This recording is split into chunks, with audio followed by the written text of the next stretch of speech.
I've been listening to so many opinions and thoughts about me and my husbandry with animals, and that's what they are. They're opinions and thoughts. So if your opinion is that the apartment that I was in was filthy and the snakes were in terrible conditions, well, that's an opinion based on nothing. If you look at the videos and you look at the snakes and you tell me, look, here are symptoms of a snake illness. You look at any snake and you show me symptoms of a snake that was sick, any one of them, and then we'll talk. And in the meantime, I would like to know how you justify killing 14 venomous snakes, venomous or not, how you justify killing 14 snakes, saying that they're sick without any sort of documentation or photograph, anything. Just kill them. And then tell the world that here's a guy who was keeping the snakes in terrible conditions. They're all in bins. Some of the snakes were in bins. Many were not in bins. Take Mortimer, the Death Adder. He's in a tank. He has a substrate. He spends most of his time under it. He has his log. He has everything he needs. What possible justification is there for opening up his tank, going in there, ripping him out, looking for him under everything, finding him and killing him? Take Chunk, the Gaboon Viper, a little baby. He has his tank. He's not in a bin. There's absolutely nothing wrong with him or any of them. But let's take him concretely. There's nothing wrong with Chunk. He wasn't sick. It's just a baby. And perfectly well cared for. Hydrated, eating. It's all documented. There's videos of him eating, of him being hydrated every single day, as with all of them. And why? Why are any of them in bins? Not that I'm the first guy to use bins. Why? Well, because I was still moving. I'd only been there for 3 weeks and something, and I was bringing the tanks from my friend's house where I was renting, who could also attest to this. I was bringing them each Saturday. And so I couldn't fit everything in my car at the same time. So I was in the process of moving all of my things still. And it's too easy to just make up a fictional account and say, listen, here I am, I'm in law enforcement, I have no idea what to do. And so I'm just going to make something up to justify an atrocious act that will solve my immediate problem of what to do with these snakes. It does. You're killing them all. It solves your immediate problem of what to do with these snakes. But it doesn't answer the question as to then, well, why is it even legal? If in this state, there's no laws against venomous snakes in this state. You can have cobras, boom slings, mambas, the snakes that I had. Well, if there's no laws against them, you can't just come in and say, I'd like to violate your rights and kill the snakes. If you have the right to keep them, it would not have been hard for me, once I'd recovered, to call someone from the hospital. And when I say recover, I mean came to. Once I was conscious, it would not have been hard for me to go onto my chat group where there's 50,000 members and get someone to feed the snakes and give them water for a while. Would not have been hard. So, for them it was so hard to find someone to care for them because they were sickly. How do they even convey this to the people that were in these supposed zoos? How? They send video, they send pictures. I'd like to see those videos and pictures. They're not even allowed to do that. But let's just say they did. Okay, show me some sort of documentation attesting your contention that the snakes were sick. Anything. Let's make it real. Instead of you're just saying something and me saying something, let's make it real. Show me some documentation. Show me documentation attesting to the fact that they're even dead. It's hard for me to imagine someone actually going through and killing them. Some of them are just babies, completely healthy. And if you don't believe they're healthy, go onto the videos and check pretty much every single day, where I posted videos of them getting fed, getting hydrated. You can see them even drinking water, something you don't see all the time with snakes.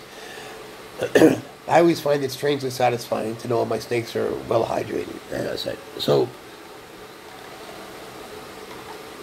beyond that, I'd like to know also what it is exactly that is justifying this nonsense about the terrible conditions the cats were kept in. The cats are in exactly the conditions you look at in the videos. You can see exactly their conditions. The place didn't have furniture yet, still moving in. They ate well, believe me, every single day. Very finicky. But I just kept, even though like they wouldn't always eat their food, I'd put the food down and they would wait for new flavors to experiment with. So I'd give them that. And they had everything. They had their toys, they had their food, they had their beds. I didn't have a human bed yet, it wasn't set up yet, but I'll always put my animals first. So, ultimately, people can say and think and do whatever they want, but it has nothing to do with me or the underlying reality, which is that these animals were fine. Were they all kept in bins in filthy conditions? Absolutely not. And was there a reason that any of them were? Yeah, but people use bins all the time. I'm not the first guy to use a bin. I personally prefer not to use them, but I was still moving my tanks in, and I even have that on video. I have my friend how to make like a video of that, but I'm not going to be. I don't know if I'm going to post it or not. I don't know. Everyone's going to just say you made it up and so on, and I don't want to get into the back and forthness because. I'm pushing back based on the reality. I know what the conditions were like. I was there. And the people who were talking about how bad they were and the ones that are condemning me, they were not there. And yet they have a strong opinion. Based on what? Are they looking at photographs? Is there video? No. They're basing it on the opinion of an officer. I don't know what some enforcement type officer who said something, and that's not enough. It's not enough for you to have, to say the things that people have been saying based on what someone said from a police office. I've worked for a long time as a reporter, and to me, I would never, just as a human being, I would never just accept one side of the story is true without any documentation whatsoever, and say, all right, let's just throw this person off the bridge, applaud the fact that they got hurt, wish for their death, hope for the worst possible outcome for them and their families, and then say, well, he was a bad keeper. That doesn't make you a good person. That makes you a disgrace to humanity. Don't think that you're a good person because I got bit, and that as a good person you have the right to wish death and misery on me and my family and my friends and those who support me. No. Those people were actually watching these videos, you see, and in the videos you can see the actual conditions. So when you look at the house and you see me playing with the cats, those are the actual conditions. And so to say that it was a bug-infested, disgusting place, just look at it. You decide. There were bugs that came with the place. I rented the place sight unseen. Now it's like a month ago. When I got there, I was very disappointed that there were bugs. There were cockroaches. It was disgusting. But that's not my fault. It's not. The place was paid for. I moved in. I had a job to do. And I did everything I could to get rid of them, but I couldn't use a strong insecticide, so I had to use ones that had like an herbal base, which weren't as effective. No, I'm not going to say that's my fault. But why would I lie and say it's my fault? No. I was still moving in, and the snakes were well cared for. They had every single thing they needed. The cats were well cared for. And beyond what they needed, they were worked with every single day. And people who don't get that, don't get that. I'm not here to try to convince them, and I don't care what they say. I don't care. There's more to this than what just happened. This has a whole history. There are people that were waiting in the woodworks in this little community of ours that were just waiting for this to happen, hoping, praying it would happen. And so I got bit. But me getting bit doesn't make them right. Me getting bit, it's just me getting bit and getting better and going back to it. Me getting bit and then someone having killed my snakes doesn't make me into a bad keeper. me having gotten bit, I got bit and someone killed my snakes, means I got bit and someone killed my snakes. Without any justification. If you don't believe that, look at the videos. So, if there's no video that offers proof in the other direction, I really don't care. I don't care what people say. The reason I don't care is because it's based on nothing. And then there's other people saying what they're saying with a slight twist, and they pass it on to them, and they pass it on to them. It's like when you tell a secret to someone who tells a secret.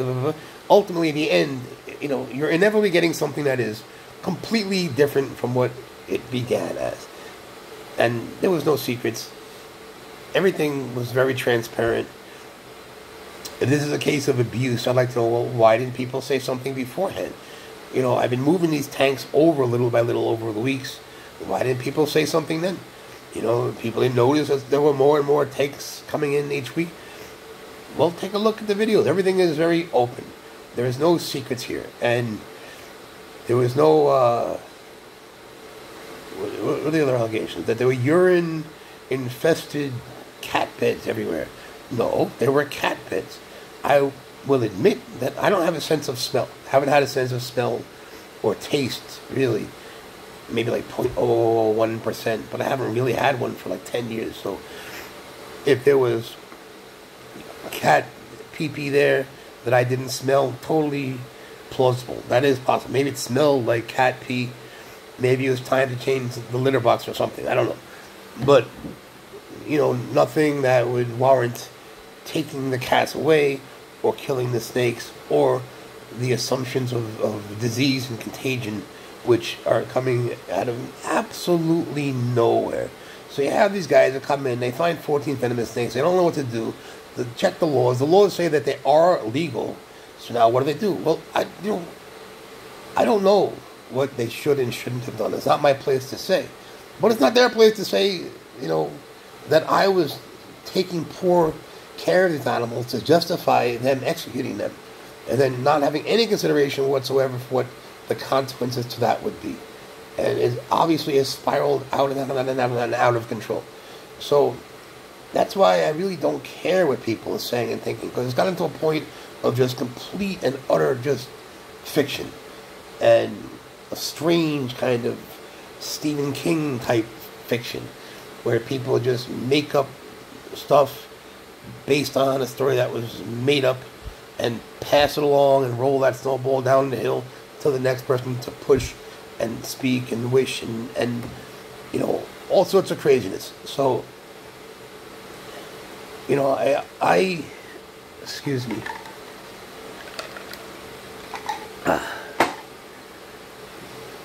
Just to get to me, I am much improved.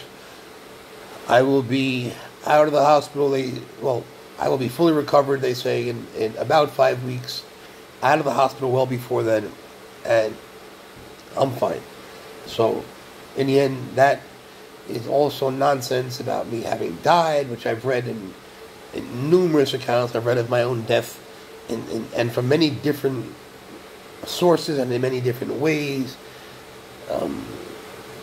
Just nonsensical stories of my death, and other nonsensical stories about illnesses that I don't have. The same thing is with my animals.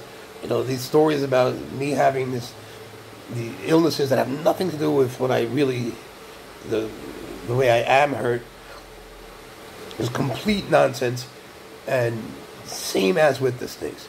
So, utter and complete, just astounding, confounding nonsense. And no, I'm not going to just agree with it because that's what someone somewhere said to make their life easier for them. No, what they need to do is to prove to me that there was a reason to kill these animals. And by prove, I mean show me some sort of documentation, videos, photographs, something. Show me an account from a veterinarian attesting to the fact that this snake or that snake was ill and contagious. Otherwise, it's just your opinion by looking at them as a law enforcement officer. Your veterinary opinion is that the snakes are ill and need to be put down. Based on what? Based on what? What evidence do you have? Show me a photograph of something that's a symptom of something. Or stop talking. Just stop with the nonsense. Stop passing along these fictional accounts. You know, I mean, I'm the one that has to then bear the burden of it, and people are believing what you're saying as true. They don't know, and so they believe what they're told. Well, I'm telling you that there is another side to this, and it's not anywhere near as clear-cut or obvious as people are making it out to seem. Show me evidence, show me videos, and if you think that I'm saying that the absence of videos will prove me to be a good keeper, no. What I'm saying is I have actual videos that I posted like every single day over years that show exactly what I'm doing. So look at them, watch, and decide. And that's the difference. One side has evidence, one side has just words, just opinions based on opinions based on opinions. You're going to have to decide for yourself what's true and what's not. Personally, I would do it based on only and solely the facts. And that's the difference.